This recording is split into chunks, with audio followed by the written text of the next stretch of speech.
मी प्राध्यापक मिलिंद सोनवणे कॉमर्स कट्टा या यूट्यूब चॅनलवरती आपणा सर्वांचं स्वागत करतो. आज आपण बघणार आहोत एक्झाम्पल नंबर 8 पेज नंबर 83 यावरील एक्झाम्पल. मी प्रथम एक्झाम्पल वाचतो. Doctor Abhinav Bharat started practice of medical practitioner on 1st April 2019. He gives you a receipts and payment account for the year ended 31st March 2020 and the adjustments. Prepare income and expenditure account and balance sheet for the year ended 31st March 2020. इथे अभिनव भारत यांनी एक medical पार्टिशनर म्हणून त्यांनी आपलं सुरू केली संघटना, आपलं ऑर्गनायझेशन सुरू केलं आहे. तर यामध्ये आपण बघितलं in the books of doctor Abhinav Bharat यांचं इन्कम अँड एक्सपेंडिचर अकाउंट आणि आपण बॅलन्स शीट दोन्ही आखून घेतलेले आहेत. आता आपल्याला ज्या ज्या आयटम्सला ऍडजस्टमेंट आहे त्याला टिक करून घेऊयात. प्रथम receipts in arrears are visit fees and dispensary. हे बघा इथे व्हिजिट फीज आणि डिस्पेन्सरी या दोन्हींवरती आपल्याला ऍडजस्टमेंट आहे. Outstanding expenses rent and salary. रेंटला एक टिक करूयात आणि सॅलरीला पण एक टिक आपण करून घेऊयात. आउटस्टँडिंग एक्सपेन्सेस आहेत ते आपल्याला पेड करावे लागतील. Stock of drugs was ₹1000. ड्रग्जचा स्टॉक इथे आहे बघा आपल्याकडे ₹7000. त्याची ही ऍडजस्टमेंट आहे. म्हणजे स्टॉक ऑफ ड्रग्ज जेव्हा दिलेला आहे त्यांनी आपल्याला, तर याला आपण म्हणतो क्लोजिंग स्टॉक. इथं मी माहिती करता लिहून ठेवतो क्लोजिंग स्टॉक. ओके, बरोबर. Then depreciate furniture at 8% per annum and equipment 500. Furniture आणि इक्विपमेंट या दोघांनाही एक एक ॲडजस्टमेंट आहे.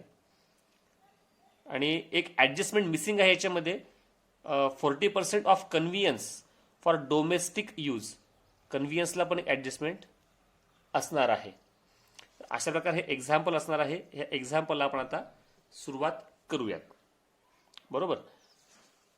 तर आपण प्रथमतः रिसिप्ट बाजूपासून सुरुवात करूयात आणि आपण मग याच्यात बघा पहिलाच आयटम दिलेला आहे कॅश इंट्रोड्युस्ड. ही कॅश आपण कुठेही घेत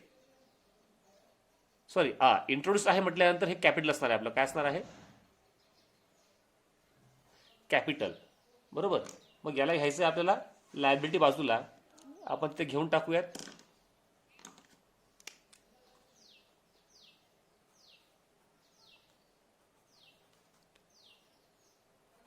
capital fund 25,000 inner column. Right. त्याच्यानंतर आता बघूयात कोणते कोणते आयटम्स दिलेले आहेत. Then visit fees. व्हिजिट फीजला पण ऍडजस्टमेंट आहे आणि रिसिप्ट्स फ्रॉम डिस्पेन्सरी यालाही ऍडजस्टमेंट आहे. आता त्यांचं ह्या दोन्ही आयटम कुठे जाणार आहेत तर इन्कम बाजूला जाणार आहेत. ते आपण प्रथम लिहून घेऊयात. इथे मी म्हणतोय बाय व्हिजिट फीज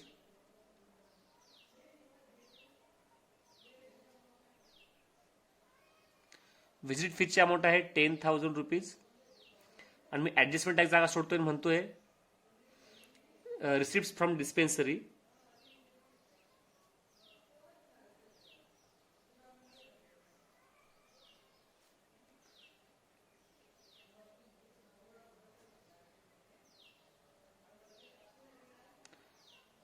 ₹30,000. आता हे दोन्ही आयटम आपण प्रथम करून घेतले आहेत, लिहून घेतले. व्हिजिट फीज इन्कम बाजूला आणि रिसिप्ट्स फ्रॉम डिस्पेन्सरी 30,000. आता याची नेमकी ऍडजस्टमेंट काय आहे नीट समजून घेऊयात. व्हिजिट फीज आणि डिस्पेन्सरीची ऍडजस्टमेंट आहे. Receipts in arrears are visit fees म्हणजे मिळायची बाकी आहे आणि डिस्पेन्सरीची पण फी मिळायची बाकी आहे. मिळणं बाकी असेल तर त्याला आपण एक शब्द वापरतो, तो म्हणजे कोणता? द्यायची बाकी. आपलं कोणतं साईड? रिसिप्ट साईड आहे ना, म्हणजे मिळायची बाकी आहे. बरोबर आहे. म्हणजे मिळायची बाकी जर आपण शब्द कोणता वापरतो तर तो शब्द असतो आपला आउटस्टँडिंग. आउटस्टँडिंग असेल तर आपण काय करतो? ऍड करतो. म्हणजे बघा व्हिजिट फी ₹2,000 आउटस्टँडिंग आहे आणि डिस्पेन्सरीची ₹500 आहे. मग इथे म्हणा ऍड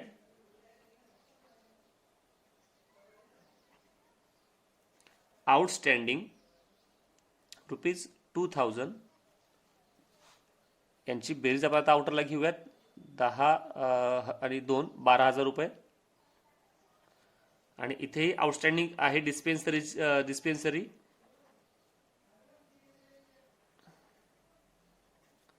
आउटस्टँडिंग 500 रुपये,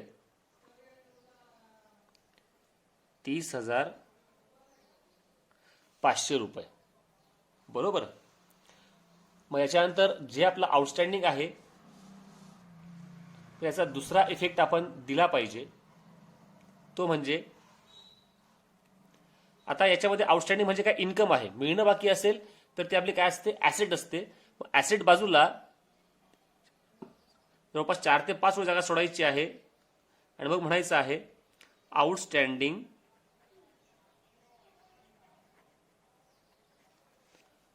visit fees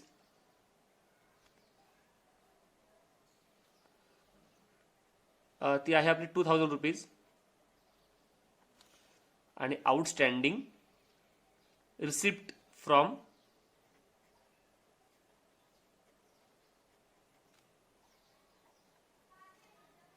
dispensary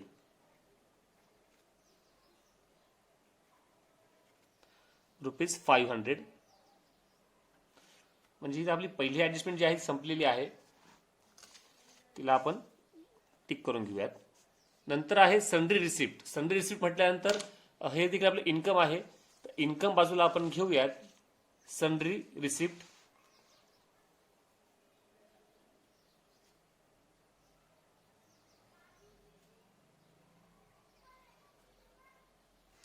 bye sundry receipt amount आहे 5,000 रुपीज.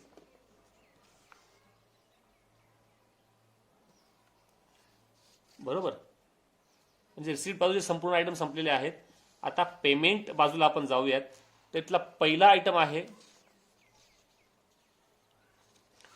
फर्निचर. तर फर्निचर आपण कुठे दाखवतो, तर बॅलन्स शीट ऍसेट साइड. मग इथे म्हणायचं आहे फर्निचर फर्निचरची अमाऊंट आहे 8,000. त्याला ऍडजस्टमेंट आहे. बघा आता फर्निचरला ऍडजस्टमेंट काय आहे, डेप्रिसिएट फर्निचर ॲट 8%, 8%. त्याच्यावरती आपल्याला काय करायचं आहे, डेप्रिसिएशन काढायचं आहे. मग इथं म्हणायचं आहे डेप्रिसिएशन काय करतो आपण, लेस करतो. इथं म्हणायचं लेस डेप्रिसिएशन ॲट 8%. 8,000वरती 8% जर आपण काढलं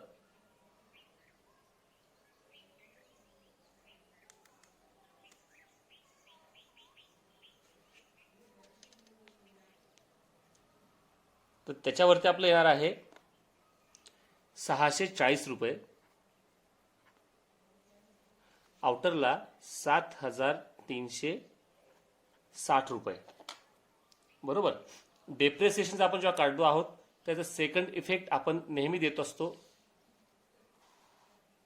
तो म्हणजे एक्सपेंडिचर बाजूला आपण जवळपास 5-6 जागा सोडून द्यायची आहे. कारण जे आपले नेहमीचे एक्सपेंडिचर असतात ते पहिले प्रथम आपण घ्यायचे असतात आणि मग आपण डेप्रिसिएशन घेऊ शकतो. आणि आधीही डेप्रिसिएशन घेतलं तर काही हरकत तशी नसते. ठीक आहे, आपण घेऊन टाकूयात डेप्रिसिएशन ऑन फर्निचर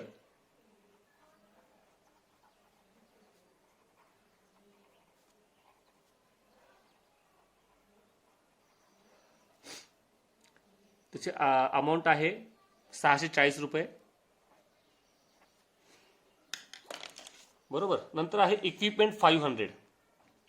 इक्विपमेंट जे आहेत याच्यावरही डेप्रिसिएशन काढायचं आहे. प्रथमतः इक्विपमेंट आयटम आपण लिहून घेऊयात. इक्विपमेंट ही आपली ऍसेट असते, त्याच्यातून आपण डेप्रिसिएशन वजा करूयात. इथे म्हणायचं आहे इक्विपमेंट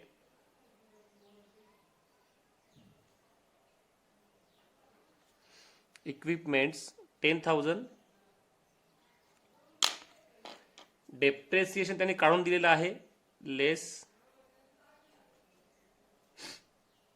लेस डेप्रिसिएशन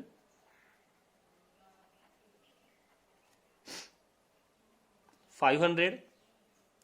आउटरला 9,500. आणि दुसरा इफेक्ट डेप्रिसिएशनचा आपण टाकतो नेहमी एक्सपेंडिचरला, डेप्रिसिएशन ऑन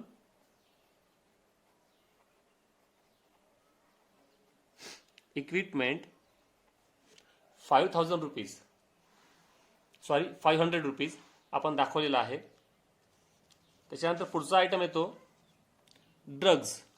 ड्रग्जला पण ऍडजस्टमेंट आहे. ड्रग्जसाठी बघा 3 नंबरची ऍडजस्टमेंट आहे. ड्रग्ज आपण पेमेंट साईडला म्हटल्यानंतर आपण त्याला घेऊयात आपण एक्सपेंडिचर बाजूला. इथे म्हणायचं आहे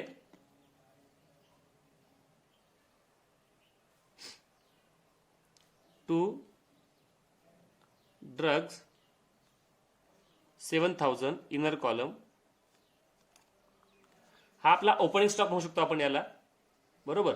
आणि जो आपल्याला दिला आहे ऍडजस्टमेंटमध्ये त्याला म्हणू शकतो हा क्लोजिंग स्टॉक आहे. या क्लोजिंग स्टॉकचे 2 इफेक्ट येतील. एक इफेक्ट आपला येणार आता की आपण ओपनिंग स्टॉक मधून हा क्लोजिंग स्टॉक नेहमी वजा करतो, म्हणून इथे म्हणायचं आहे लेस स्टॉक ऑफ ड्रग्ज. तुम्हाला याच्याकरता बघा आपण ऍडजस्टमेंट शिकलो होतो, तर ऍडजस्टमेंटमध्ये आपण स्टॉक ऑफ स्टेशनरी समजून घेतलं होतं. या ठिकाणी स्टॉक ऑफ स्टेशनरीच्या ऐवजी आलेला आहे स्टॉक ऑफ ड्रग्ज, कारण आपलं हॉस्पिटलसाठी आपण आता हे अकाउंट तयार करतो आहोत. मग हा स्टॉक ऑफ ड्रग्ज आपला आहे 1,000 रुपीज.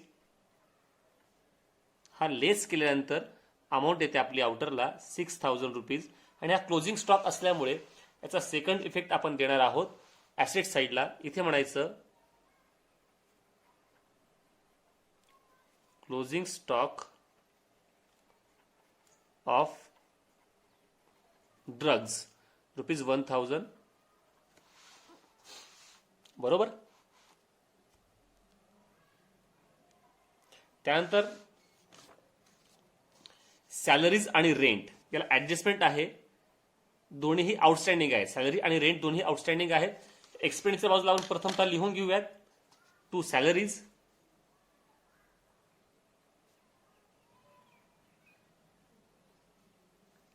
सॅलरीज 12,000 आणि to rent 6,000.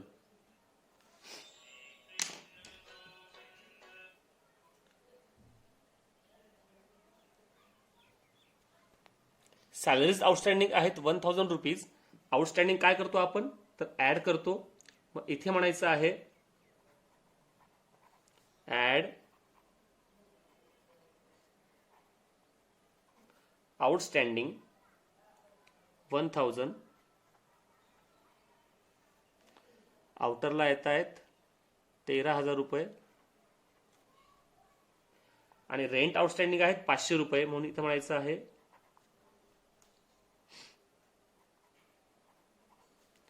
Add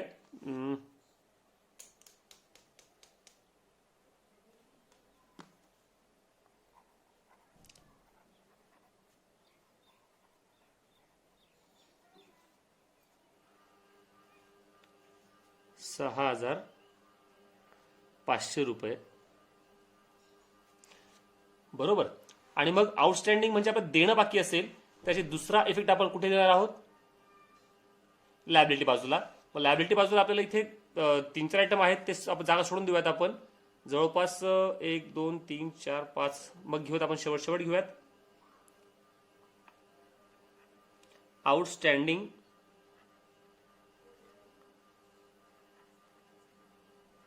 salaries 1,000 and rent 500, total 1,500. Sorry, हां, आउटस्टँडिंग सॅलरीज 1,000 आणि रेंट 500. आपण त्या सेकंड इफेक्टही दिलेला आहे. देन कन्व्हियन्स हा सुद्धा आपला खर्च आहे म्हणून जाणार तो एक्सपेंडिचर बाजूला. मग एक्सपेंडिचर बाजूला म्हणायचं आहे टू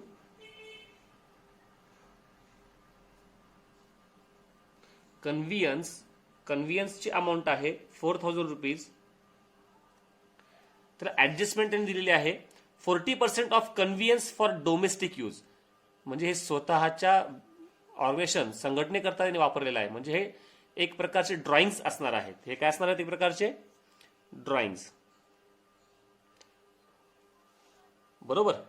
मग ड्रॉइंग्स जे आहेत हे आपण ह्या कन्व्हिनियन्स मधनं 40% कशा करणार, वजा करणार आहोत. म्हणून बघा 4000 गुणिले 40 भागिले 100, 1600 आपले हे येत आहेत 40%. बरोबर.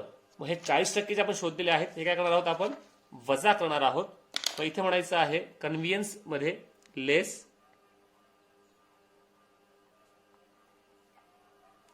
40%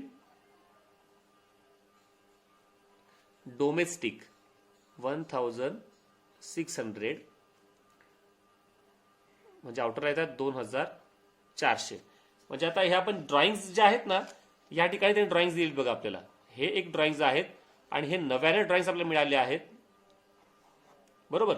मग दोन्ही ड्रॉइंग्स आपण काय करणार आहोत, ड्रॉइंग्स आपण वजा करतो.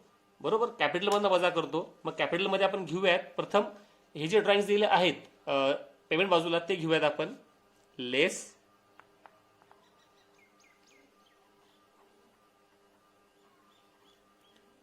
ड्रॉइंग्स, एकूण ते किती आहेत 15,000.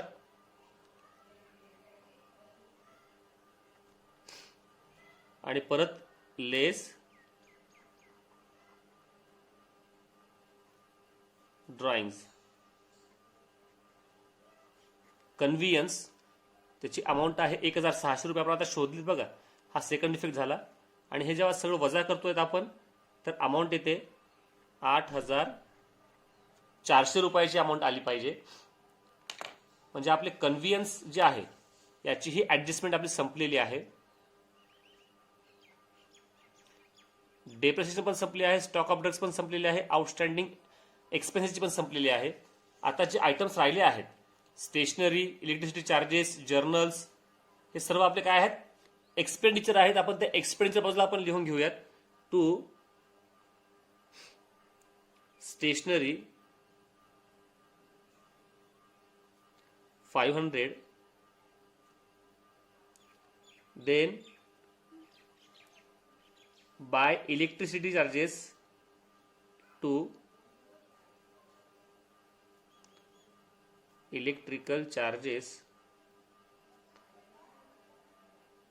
5000, जर्नल्स 500,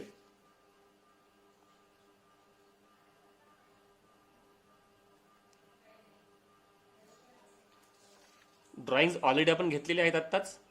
आपण ते लायबिलिटी मध्ये इथं बघा आपण 15,000 वजा केले आहेत ड्रॉइंग्स.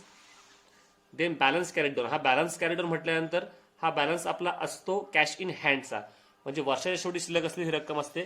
तर आपण ते घेऊयात कॅश इन हँड ऍसेटला.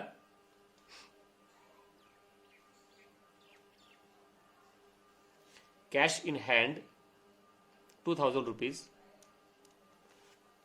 अशा प्रकारे रिसिप्ट अँड पेमेंट अकाउंटचे सर्वही आयटम्स आपले दाखवले गेले आहेत, संपलेले आहेत. आता आपल्याला पोस्टिंग जे आपलं पूर्ण झालेलं आहे आणि ऍडजस्टमेंट सुद्धा पूर्ण झालेले आहेत.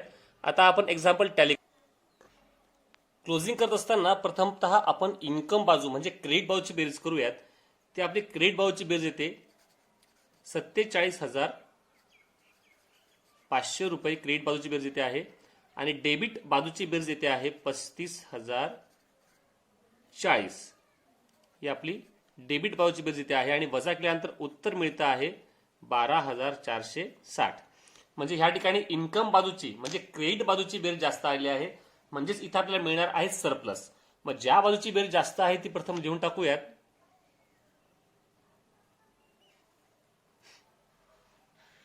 $12,460, 12,460 बरोबर. आणि वजा केल्यानंतर जे उरत आहेत 12,460 नाही 47,500 ही आपली काय आली 47,500 ही जास्त आली रक्कम आहे. 12,460 आपलं काय आलेलं आहे 47,500 आणि 12,460 हे आपलं सरप्लस आलेलं आहे. हे आपलं काय असणार आहे सरप्लस. मग इथे म्हणायचं आहे टू सरप्लस 12,460 रुपये. आणि आपण तिथे काय करतो सरप्लस ऍड करतो. ऍड सरप्लस 12,460 रुपये. आणि मग ते ऍड केल्यानंतर आउटरला येत आहेत 20,000 860 बरोबर. आणि मग आपल्याला बॅलन्स शीटची टोटल सारखी आली पाहिजे दोन्ही बाजूची, आणि ती येते आहे 22,360 आणि 22,360. मी नेहमी बोलतो, प्रत्येक एक्झाम्पलला मी हे सांगत असतो की टोटल तुम्ही स्वतः करून बघायच्या आहेत. वेळेचा अभाव असल्या कारणाने आणि कमी वेळात एक्झाम्पल सॉल्व्ह करायचं असल्याने मी स्वतः आधी टोटल्स बेरजा करून घेतलेल्या असतात. त्याप्रमाणे मी ह्या एक्झाम्पललाही ते केलं होतं. तर ते तुम्ही स्वतः एक्झाम्पल सोडून बघायचं आहे. एकदा आपण एक नजर टाकूयात उत्तरावरती. Income and expenditure account.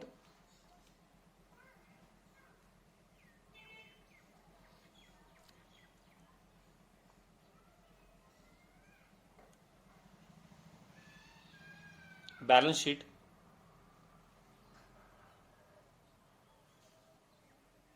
अशा प्रकारे आपलं हे 8वं एक्झाम्पल हे पूर्ण झालेलं आहे. तुम्ही स्वतः सोडून बघायचा प्रयत्न नक्कीच करायचा आहे. धन्यवाद.